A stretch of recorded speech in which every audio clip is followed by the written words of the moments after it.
Comunión con la Trinidad, por John Owen, 1616-1683. Por naturaleza, desde la aparición del pecado, nadie ha tenido comunión con Dios. Él es luz, nosotros oscuridad. ¿Y qué comunión tiene la luz con la oscuridad? Él es vida, nosotros estamos muertos. Él es amor y nosotros enemistad. Entonces, ¿qué acuerdo puede haber entre nosotros? Bajo tales circunstancias, los hombres viven ajenos a los pactos de la promesa, sin esperanza y sin Dios en el mundo. Efesios 2, versículo 12. Teniendo el entendimiento entenebrecido, ajenos de la vida de Dios por la ignorancia que en ellos hay, por la dureza de su corazón. Efesios 4, versículo 18. Ahora bien, dos no pueden caminar juntos si no están de acuerdo. Amós 3, versículo 3. Mientras que haya una distancia entre Dios y la humanidad, no pueden caminar juntos en compañerismo o comunión, a menos que se pongan de acuerdo. Nuestra relación original con Dios se arruinó tanto por el pecado que no teníamos ninguna posibilidad de recobrarla. Quedamos imposibilitados de hacerlo, mientras Dios no nos revelara una manera de hacerlo. No había manera de que, como pecadores, pudiéramos acercarnos a Él en paz. Ninguna obra que Dios había realizado, ningún atributo que había revelado, arrojaba la más mínima luz sobre tal dispensación. Pero ahora en Cristo tenemos seguridad y acceso con confianza por medio de la fe en Él. Efesios 3, versículo 12. Esta manera de acercarnos a Dios no la conocían los santos de antaño, solamente en Cristo. Entonces, bajo toda consideración de su ser y tal manifestación, esta distancia deja de existir. Él nos ha dado acceso a un camino nuevo. El viejo ha sido clausurado. Ahora podemos andar por el camino nuevo y vivo que Él nos abrió a través del velo, esto es, de su carne. Hebreos 10, versículo 20. Y porque por medio de Él, los unos y los otros tenemos entrada por un mismo Espíritu al Padre. Efesios 2, versículo 18. Pero ahora en Cristo Jesús, vosotros que en otro tiempo estabais lejos, habéis sido hechos cercanos por la sangre de Cristo, porque Él es nuestra paz. Efesios 2, versículo 13 y 14. Sobre este nuevo fundamento, por este camino nuevo y vivo, los pecadores pueden tener comunión y una relación con Dios. Ciertamente, el hecho de que los pecadores tengan una relación con Dios, el infinitamente Dios Santo, es una dispensación extraordinaria. Consideremos en general que comunión es comunicación mutua. Esta relación está llena de cosas tan buenas que las personas que mantienen la comunicación y conviven en esta nueva dimensión se deleitan, basadas en alguna unión entre ambas. Ese fue el caso entre Jonatán y David. Dice 1 Samuel 20, versículo 17. Y Jonatán hizo jurar a David otra vez, porque le amaba, pues le amaba como a sí mismo. Sus almas se comunicaban con amor. Había esta unión entre ellos, y esto hacía posible que se comunicaran todas sus vivencias. Esto es aún más importante cuando se trata de cuestiones espirituales. Los que disfrutan esta comunión tienen la más excelente unión como su fundamento, y los asuntos relacionados con esta unión que se comunican son los más valiosos e importantes. Nuestra comunión con Dios consiste entonces en su comunicación de sí mismo con nosotros, en nuestra entrega a Él de todo lo que Él requiere y acepta. fluyendo de esa unión que tenemos con Él en Jesucristo. Podemos calificar esta comunión de dos maneras. Primero, perfecta y completa, con plena conciencia de su gloria y nuestra entera consagración a Él. En esa comunión aspiramos a descansar en Él, lo cual disfrutaremos cuando lo veamos tal como Él es. Y segundo, inicial e incompleta. En los primeros frutos y en los inicios de esa perfección que tenemos aquí por su gracia, cual trataré solamente. Consideremos entonces esa comunicación mutua de dar y recibir de la manera más santa y espiritual que existe entre Dios y los santos, mientras observan un pacto de paz ratificado con la sangre de Jesús, el cual vamos a tratar. Haremos esto, si Dios permite, siempre y cuando oremos a Dios y Padre de nuestro Señor y Salvador Jesucristo, quien de las riquezas de su gracia nos ha rescatado de un estado de enemistad a una condición de comunión y compañerismo con Él mismo, para que tanto el que escribe como los que leen y escuchan el mensaje de su misericordia puedan saborear la dulzura y excelencia y anhelen la plenitud de su salvación y su gozo eterno en gloria. Los santos tienen una comunión diferente con el Padre, que con el Hijo y que con el Espíritu Santo. Esto es, distintivamente con el Padre, distintivamente con el Hijo y distintivamente con el Espíritu Santo. ¿Y en qué consiste la obtención de esta distintiva comunión con cada una? Es lo que ahora trataremos. Nos dice el apóstol: porque tres son los que dan testimonio en el cielo, el Padre, el Verbo y el Espíritu Santo, y estos tres son uno. Primera de Juan 5, versículo 7. En el cielo son testimonio y nos dan testimonio. ¿Y de qué dan testimonio? De que Cristo es el Hijo de Dios y que derramó su sangre en la cruz en propiciación por nuestros pecados. Aquella obra de propiciación continúa con la justificación y la santificación. Ahora bien, ¿de qué manera dan testimonio de esto los tres? ¿Como tres testigos distintos? Cuando Dios da testimonio acerca de nuestra salvación, debemos recibirlo. Tal como da testimonio, así debemos recibirlo. Esto se hace distintivamente. El Padre da testimonio, el Hijo da testimonio, el Espíritu da testimonio, porque son tres testigos distintos. Así pues, tenemos que recibir sus distintos testimonios y al hacerlo, disfrutamos de comunión con cada uno de ellos respectivamente. Este dar y recibir testimonio dista mucho de ser una parte pequeña de nuestra relación con Dios. El apóstol, hablando de la distribución de dones y gracias a los santos, se refiere a ellos claramente con respecto a la fuente de su comunicación con las distintas personas de la Trinidad. Ahora bien, hay diversidad de dones, pero el Espíritu es el mismo. Primera de Corintios 12, versículos 4 y 6. Uno y el mismo Espíritu. Primera de Corintios 12, versículo 11. Esto es, el Espíritu Santo. Y hay diversidad de ministerios, pero el Señor es el mismo. Primera de Corintios 12, versículo 5. El mismo Señor Jesús. Y hay diversidad de operaciones, pero Dios, que hace todas las cosas en todos, es el mismo. Primera de Corintios 12, versículo 6. Aún el Padre, Efesios 4, versículo 6. Así son otorgados las gracias y los dones, y así deben ser recibidos.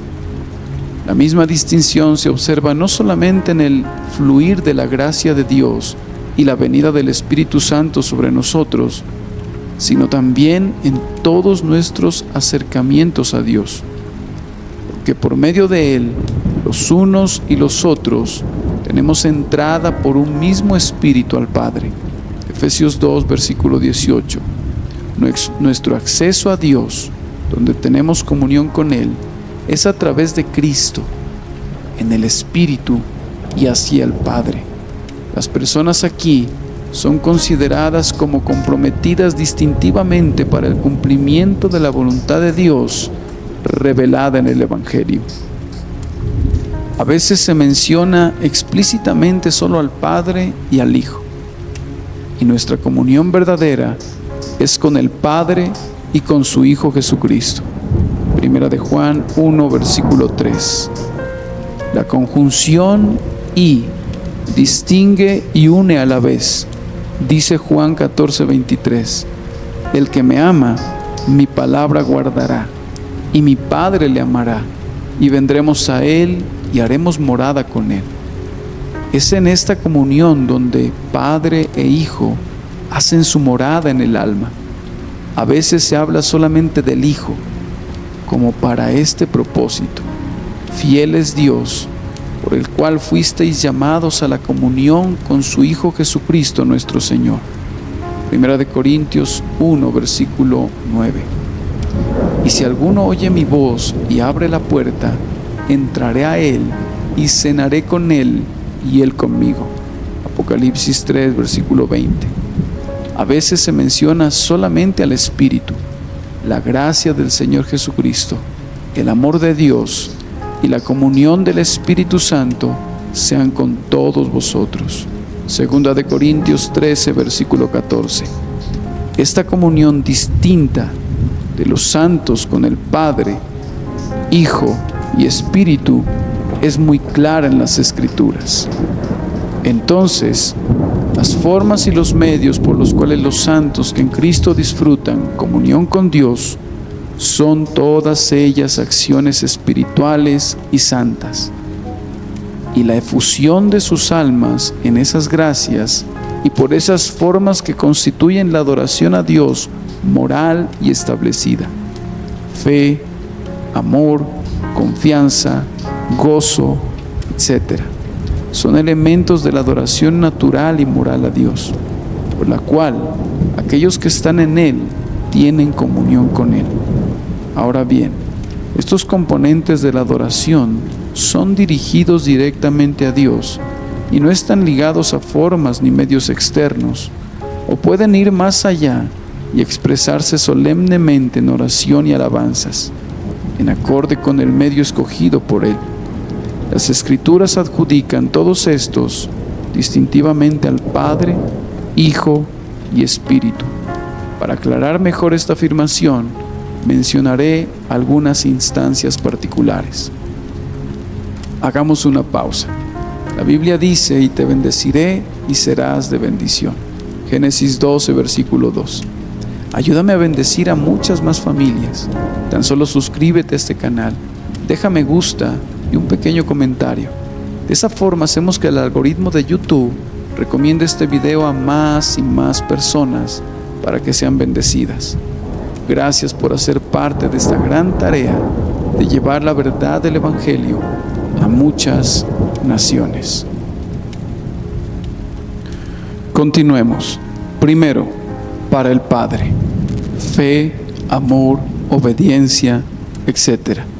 Son especial y distintivamente dados a Él por los santos, y Él se manifiesta en estas formas a ellos, lo que debería atraerlos y animarlos. Él da testimonio, y el testimonio es de su Hijo, porque este es el testimonio con que Dios ha testificado acerca de su Hijo. Primera de Juan 5, versículo 9. Dando testimonio, Él mismo es el objeto de la fe. Cuando da testimonio, lo cual da como el Padre acerca del Hijo, debe ser recibido por fe.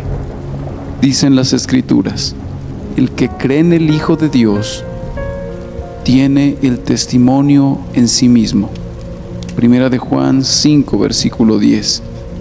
Creer en el Hijo de Dios es recibir al Señor Cristo como el Hijo. El Hijo nos es dado para los propósitos del amor del Padre, con base en la garantía del testimonio del Padre. Por lo tanto, la fe es directamente en el Padre. El que no cree a Dios, es decir, al Padre quien da testimonio del Hijo, le ha hecho mentiroso. Dice nuestro Salvador, o sea, el Padre como tal, porque agrega, creed también en mí. Juan 14, versículo 1. O creéis en Dios, creed también en mí.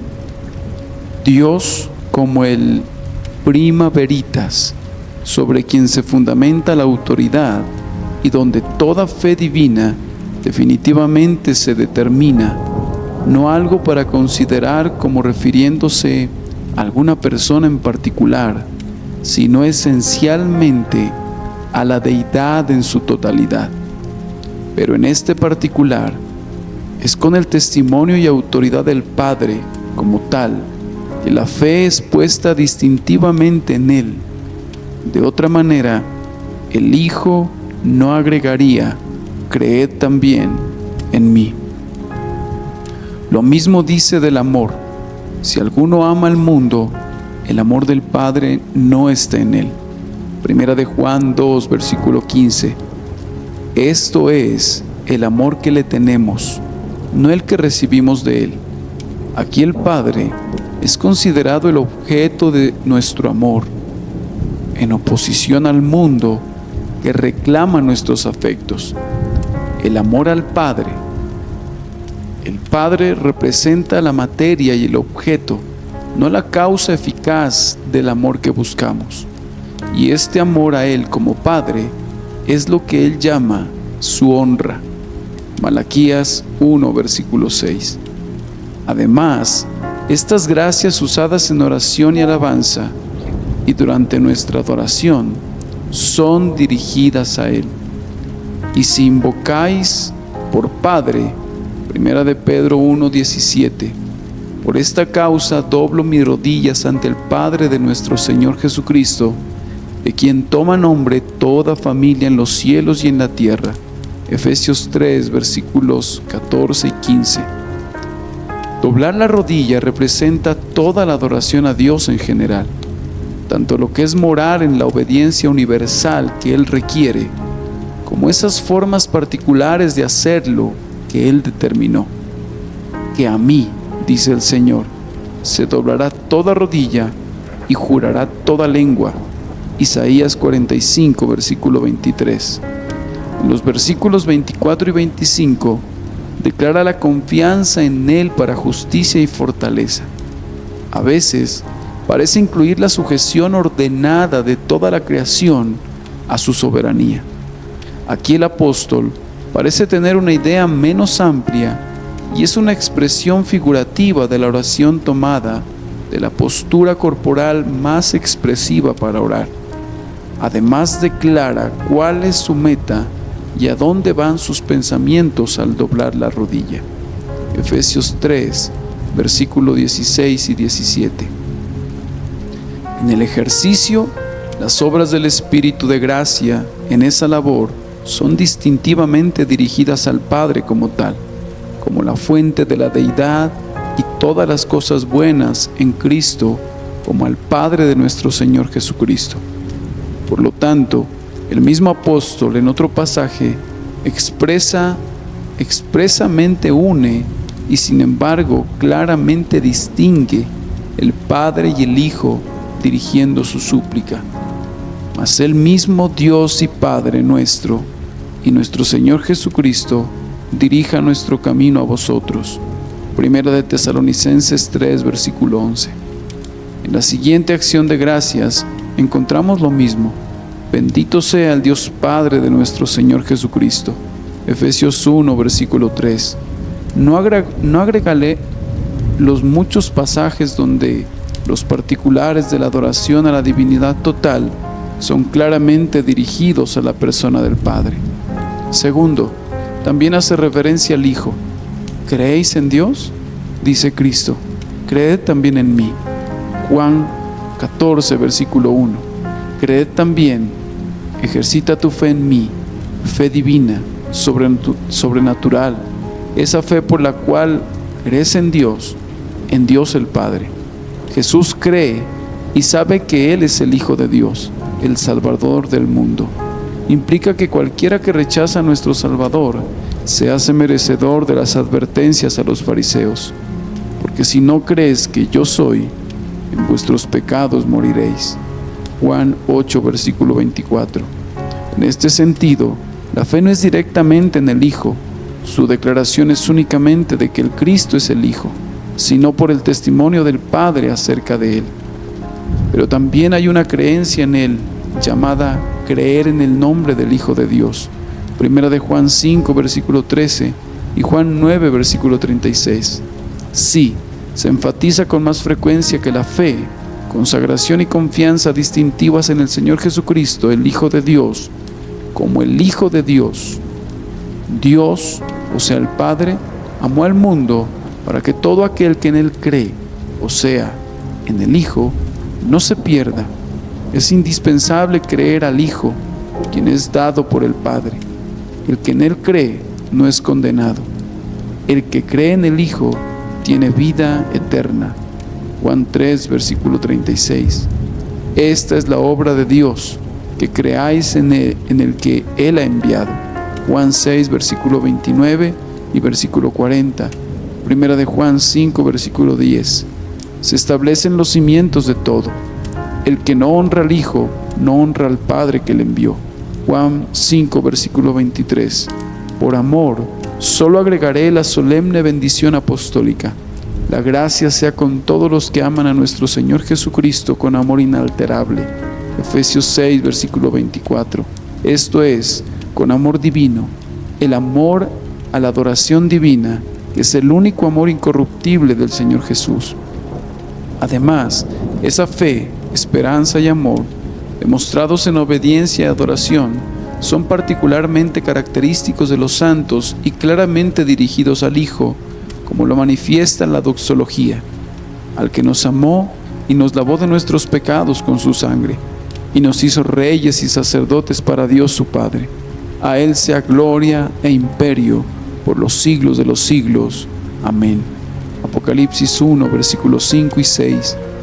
Se expresa aún con mayor gloria diciendo: los 4 seres vivientes y los 24 ancianos se postraron delante del Cordero. Todos tenían arpas y copas de oro llenas de incienso, que son las oraciones de los santos. Apocalipsis 5, versículo 8. Y a todo lo creado que está en el cielo, y sobre la tierra, y debajo de la tierra, y en el mar, y a todas las cosas que en ellos hay, oí decir: al que está sentado en el trono, y al Cordero, sea la alabanza, la honra, la gloria y el poder por los siglos de los siglos. Apocalipsis 5, versículo 13. El Padre y el Hijo, que se sientan en el trono y el Cordero, son mencionados en conjunto, pero distintivamente, como objetos adecuados de adoración y honra por siempre.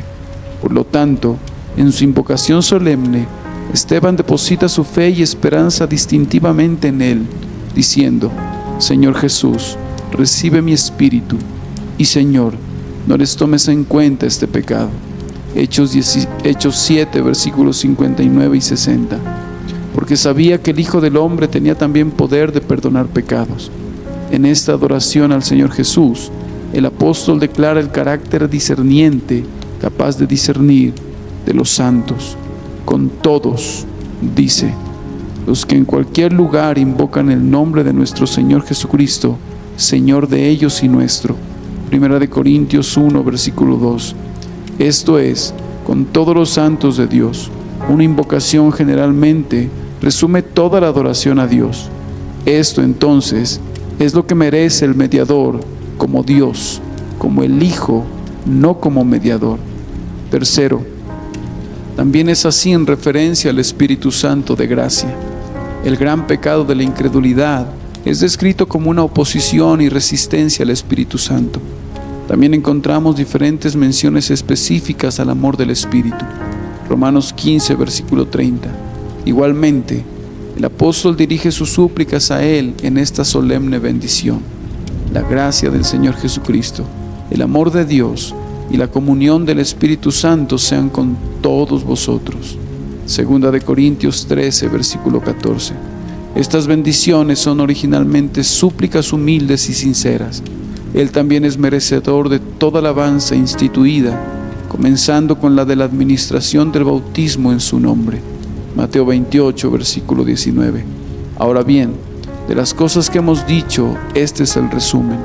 No hay gracia por la cual nuestras almas acudan a Dios, ningún acto de adoración divina a Él, ningún deber u obediencia realizado, que no estén dirigidos distintivamente al Padre, al Hijo y al Espíritu Santo. Por estos y otros medios como estos, tenemos comunión con Dios.